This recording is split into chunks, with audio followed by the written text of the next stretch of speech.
접경 지역에 당도했습니다. 거기서 나병 환자 10명을 만나게 됐죠. 그 당시 나병 환자는 하나님께 저주받은 자라 이렇게 여겨졌습니다.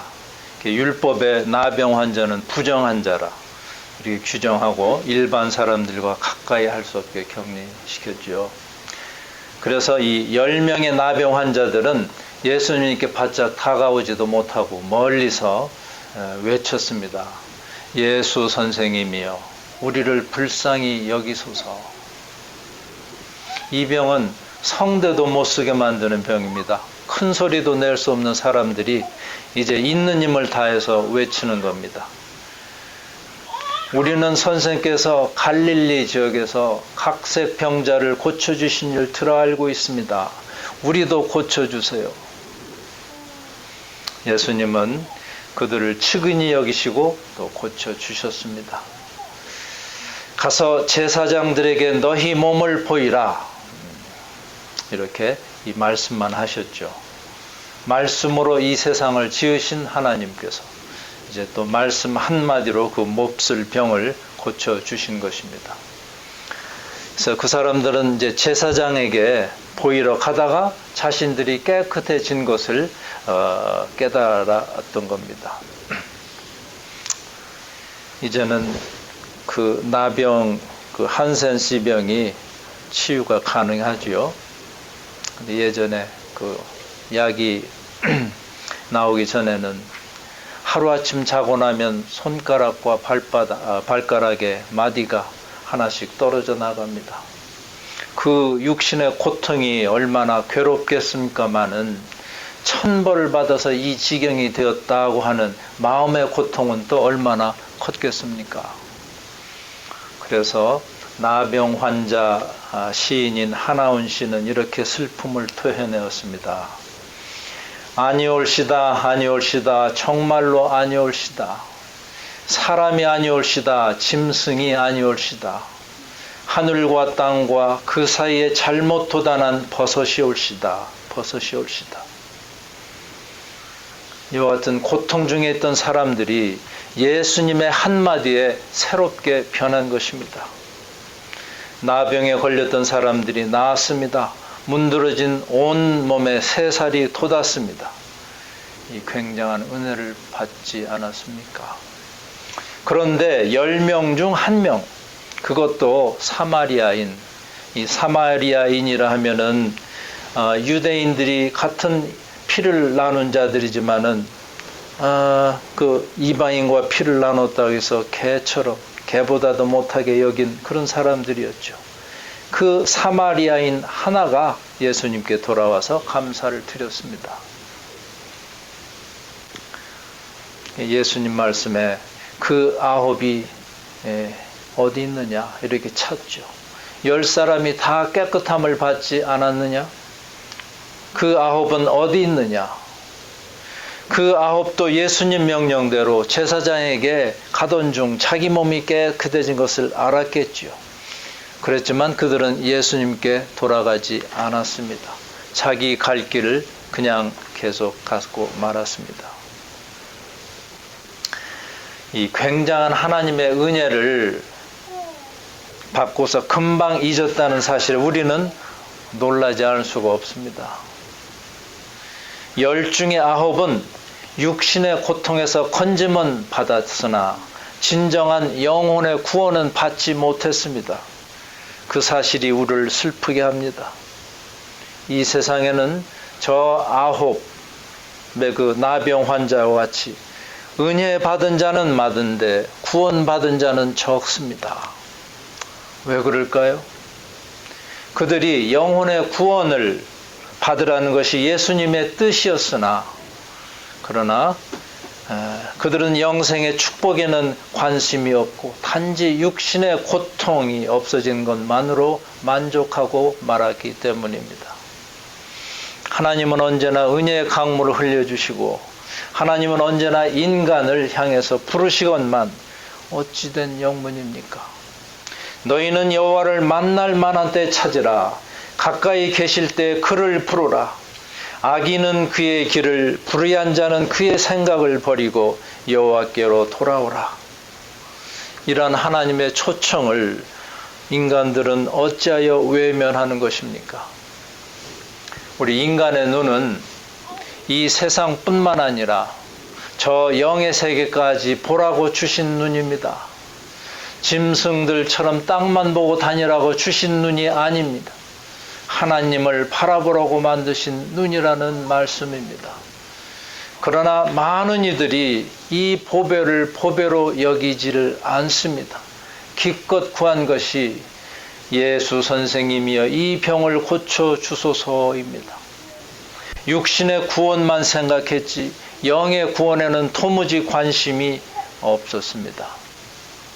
그러나 여러분, 우리 인간은 영이 잘 되어야 다른 모든 것이 순조롭게 나아갈 수 있습니다. 사랑하는 자여, 내 영혼이 잘됨 같이 내가 범사에 잘되고 강건하기를 내가 간구하노라. 인간은 영이 건전해야 혼이 건전하고 육이 또한 건강할 수 있습니다. 혼과 육, 즉 마음과 몸만이 강건해 가지고는 진정한 구원을 얻을 수가 없습니다. 우리는 저 9명의 나병 환자 그룹에 속해서는 안 됩니다. 10 중에 하나가 되어야 합니다. 은혜 받고 세상으로 가던 길을 되돌아와서 예수님 앞에 엎드려 살해하던 그 사마리아인이 되어야 합니다. 영의 구원을 받아야 합니다. 자, 그러면 어떻게 해야 영의 구원이 가능하겠습니까? 회개가 있어야겠지요. 병 고침을 받는 이적 앞에서 우리는 살아계신 하나님께서 함께 하신다는 사실을 알았으면 이제는 회개를 해야 합니다. 십자가의 은혜로 우리의 회개는 가능합니다. 예수 그리스도의 피 흘림으로 우리의 죄사함이 가능합니다. 우리의 죄보다 더 큰 하나님의 은혜가 우리의 죄를 덮어줄 때 회개가 가능합니다. 영의 구원이 가능한 것입니다. 우리가 하나님께 돌아올 때 구원을 받습니다. 한 나병 환자가 돌아왔을 때 예수님이 뭐라고 그러셨죠? 일어나 가라, 내 믿음이 너를 구원하였느니라. 우리가 돌아올 때 하나님께서는 탕자를 맞아주는 아버지처럼 우리를 받아주십니다. 너는 내 것이라고 하시고 모든 사람이 구원받기를 원하시는 하나님께서는 우리가 돌아올 때 한없이 기뻐하십니다. 이 나병 환자는 육신이 고침받고 또 영의 구원을 받은 이방인의 마들입니다. 이렇게 영과 육이 다 같이 구원받는 자가 한 일이 무엇이었죠? 15절에 보니까 그 중에 한 사람이 자기가 낳은 것을 보고 큰 소리로 하나님께 영광을 돌리며 그랬습니다. 영육이 다 구원받은 사람은 먼저 하나님께 영광을 돌렸습니다. 왜 그랬습니까? 이제는 하나님과 내가 하나가 되었기 때문입니다. 이제는 성령님께서 나를 지배하시고 하나님의 뜻대로 따르도록 인도하시기 때문입니다. 우리를 향하신 하나님의 뜻은 당신께 영광을 돌리는 것이기 때문입니다. 또 영육이 다 같이 구원받은 자는 감사할 줄을 알았습니다. 이 16절에 보니 예수의 발 아래 엎드려 감사하니 그는 사마리아 사람이라. 그 사람은 주님 앞에 진심으로 감사를 드렸습니다. 감사가 있는 곳에 기쁨이 있습니다. 여러분, 이 시간에 간단한 헬라어 공부를 해봅시다. 헬라어로 감사와 기쁨은 뿌리가 같습니다. 감사를 유카리스티아라고 그러고요. 기쁨을 카라라고 합니다. 유카리스티아, 카라, 비슷한 무엇이 있지요? 또 우리가 한 달에 한 번씩 갖는 성찬을 갖다가 유카리스트라고 그래요. 이 성찬은 곧 이 감사에서 온 말입니다. 자, 이 단어도 감사, 유카리스트에서 관계가 있죠. 그런데 이 두 단어 감사와 기쁨 사이에는 인과관계가 있습니다. 다시 말씀드리면 감사가 기쁨을 가져옵니다.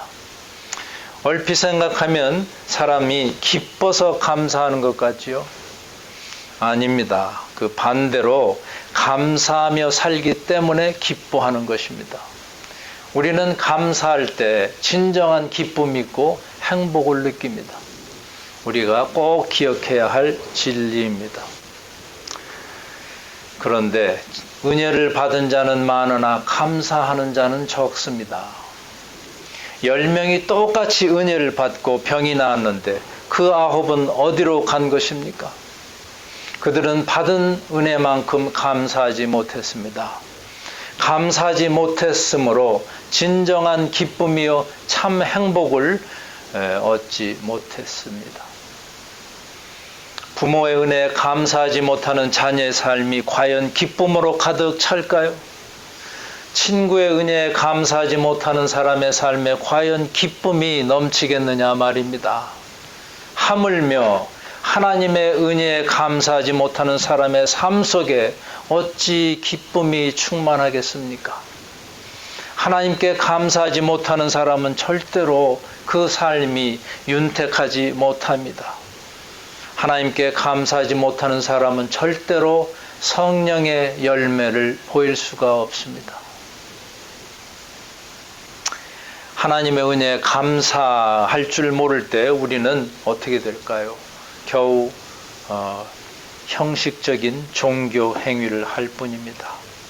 예배를 드리지만 영과 진리가 없습니다. 경건의 모양은 있지만 경건의 능력은 없습니다. 하나님을 믿는다고 하는데 기쁨이 없고 냉랭할 뿐입니다. 드리는 예배가 마치 가인의 제사와 같이 거칠애일 뿐입니다. 그러기에 여러분, 우리는 감사의 생활화를 이루어야 합니다. 천국 생활은 곧 감사와 찬송의 생활인 것입니다. 이 교회가 지상에서 미리 맛볼 수 있는 그 천국을 보여주는 곳이라고 하지 않습니까? 그러기에 믿는 자는 항상 감사와 찬송이 제 격입니다. 자, 이와 같은 감사의 생활에는 하나님의 축복이 이제 임합니다. 감사는 복을 채우는 그릇이고 또 기적을 만드는 능력입니다.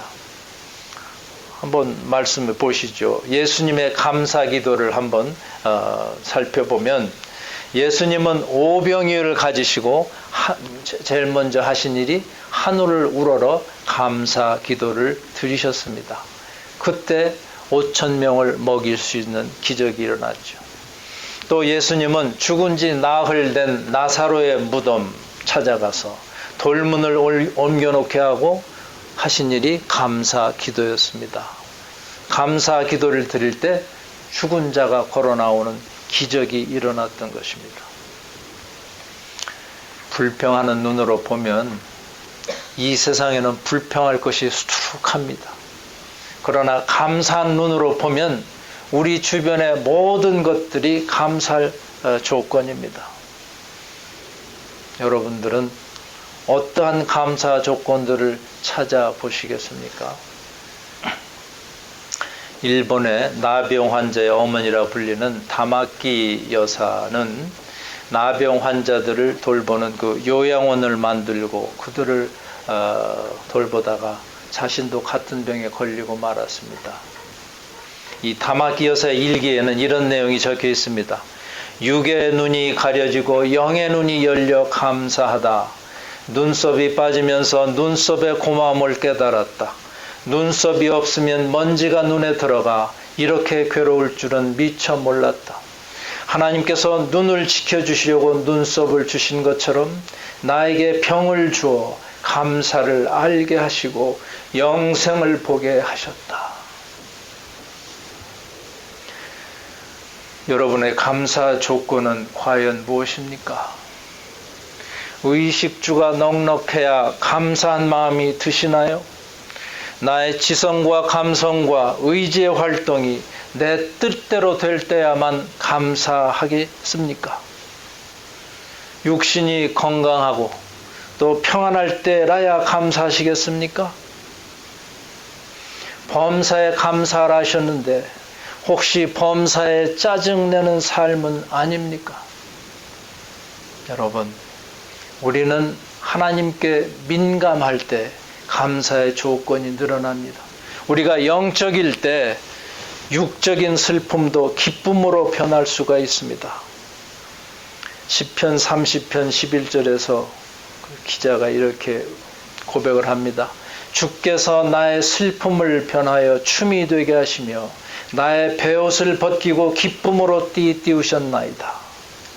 어째서 이런 고백이 나올 수 있겠습니까? 사랑과 희락과 위로의 하나님께서 우리를 도우시기 때문입니다. 우리가 그리스도의 영에 사로잡힐 때 범사에 감사할 수 있습니다. 진리신 주님께서 우리를 자유롭게 하시기 때문입니다. 우리는 영의 사람이 되어야 합니다. 로마서 8장 5절 이하 이런 말씀이 있죠. 육신을 따르는 자는 육신의 일을, 영을 따르는 자는 영의 일을 생각하나니 육신의 생각은 사망이요 영의 생각은 생명과 평안이니라. 영의 사람이 되어야 진정한 감사 생활을 할 수 있습니다. 그러기에 우리는 성령을 받아야 합니다. 생명의 성령의 법이 죄와 사망의 법에서 우리를 해방해야 합니다.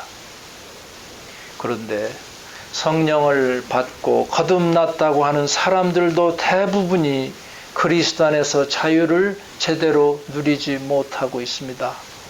세상 속에서 억눌리고 또 찌들린 삶을 살고 있습니다. 감사의 마음이 사라지고 하나님과 맺었던 그 첫사랑도 식어버리고 말았습니다. 왜 그럴까요? 에베소 4장 30절에서 답을 찾아보십시다. 하나님의 성령을 근심하게 하지 말라. 하나님의 성령을 근심하게 하기 때문인 줄 압니다. 성령님을 우리 안에 모시고 사는 게 아니라 성령님을 우리 안에 가두고 살기에 주시는 경고의 말씀. 성령을 근심하게 하지 말라입니다. 나의 의식으로 성령님의 활동을 자꾸 방해할 때 성령님은 근심하십니다. 성령님께서 우리의 삶을 주관하시도록 우리가 영적으로 깨어있지 못할 때 성령님은 근심하십니다. 성령님이 근심하시는 상태에서 우리는 감사한 마음을 가질 수가 없습니다. 성령님이 계시할 자리에 육체의 소욕이 자리 잡고 성령의 소욕을 대적하기 때문이죠. 이제 우리 삶 속에 감사가 사라진 이유를 아시겠습니까? 신자가 성령님을 근심하게 할 때 우리는 감사할 수가 없습니다. 내 안에 가져오신 성령님과 끊임없는 교제를 하는 것이 아니라 그냥 가만히 계시라고만 한다면, 그냥 가택 연금 상태로만 지내시게 한다면 성령님은 근심하시고 우리 마음에는 감사가 사라질 것입니다.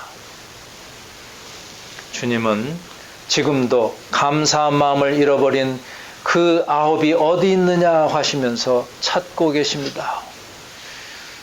이 이방인 외에는 하나님께 영광을 돌리려 돌아온 자가 없느냐 하시면서 슬퍼하십니다. 잘 믿는 줄 알았는데 그 유대인들이 어쩌면 하나도 보이지를 않는 것일까? 정작 구원의 반열에 올라야 할 그들이 도대체 어디로 흘러간 것일까? 교회를 열심히 출석하고 헌금하고 봉사를 열심히 하기에 잘 믿는 줄 알았는데 어찌하여 너는 그 9명 축에 끼어 있느냐? 이렇게 근심하십니다. 오늘은 추수감사주일입니다. 우리가 1년에 한 번씩 추수감사절을 지내면서 하나님의 은혜와 사랑을 다시 한번 깨닫습니다. 이 기회에 우리는 혹 잃어버린 감사의 마음을 되찾아야 합니다. 우리는 멀어져 가던 우리의 마음을 하나님께로 되돌려야 합니다. 우리는 성령님을 근심하게 하던 삶을 떨쳐버려야 합니다. 아까는 헬라어에서 감사와 기쁨이 같은 줄기의 말이라고 했습니다마는 영어에서는 감사하다와 생각하다, thank와 think가 또 같은 줄기의 말입니다. 그러므로 우리는 한치만 더 깊이 생각해 보면은 얼마든지 감사할 이유를 발견할 수가 있습니다. 한 예로 자녀들은 부모의 은혜에 대해서 조금 더 깊이 생각해 보십시오.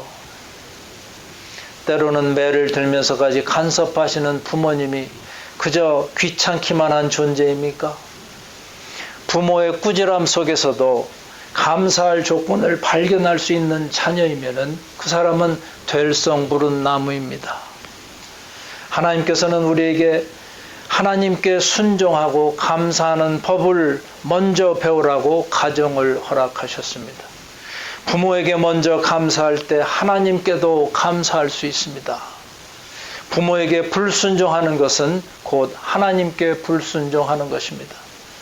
그래서 부모에게 거역하는 것이 말세징조라고 말씀하지 않았습니까? 감사할 이유를 발견할 곳이 어디 가정뿐이겠습니까? 도처에 놓인 것이 감사의 조건이요 기쁨의 원천입니다. 그러므로 감사한 마음을 잃어버린 자는 불행한 자일 수밖에 없습니다. 범사에 감사할 때 하나님께서는 일을 하십니다. 아니, 하나님께서 일하실 때 모든 일에 감사할 수 있습니다. 그러므로 더 이상 우리의 마음이 성령의 감옥이 되어서는 안 됩니다. 우리는 성령님이 자유롭게 거하시는 온전한 성전이 되어야 합니다. 그래서 항상 감사가 넘치고 기쁨이 흘러나오는 그리스도의 사람이 되어야 할 것입니다. 아무쪼록 추수감사주의를 맞이한 우리 모두는 잃어버린 감사의 마음을 되찾아 보십시다.